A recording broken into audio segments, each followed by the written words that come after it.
আমাকে জেলখানায় নির্জন বাসে রাখা হতো। কারাগারে নির্জন বাস আর একটা কারাগার, বিভিন্নভাবে উপহাস করা হতো। সবচেয়ে বড় কষ্ট হতো যখন তারা আল্লাহকে নিয়ে উপহাস করত।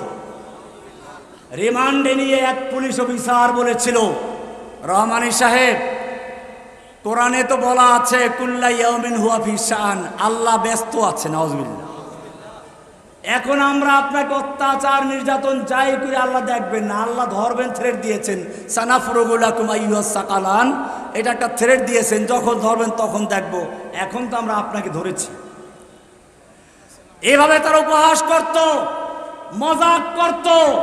এদের নামগুলো সুন্দর, একটা নাম ছিল তাওহীদ। কি নাম? এই পুলিশ অফিসারের নাম ছিল তাওহীদ।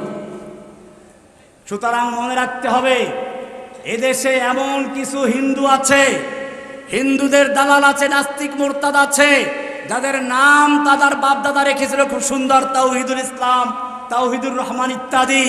কিন্তু তারা সবচেয়ে বড় আল্লাহ এবং আল্লাহ রাসূলের দুশমন। এই দুশমনদের আমাদের মোকাবেলা করতে হবে। সেজন্য ঐক্যবদ্ধ থাকতে হবে, হুঁশিয়ারের সাথে কাজ করতে হবে। দুশমনদের ফাঁদে পা পাড়া দেওয়া যাবে না। আল্লাহ তাআলা আমাদের সকলকে বিষয়গুলিকে বোঝার এবং তৌফিক দান করুন, আমিন।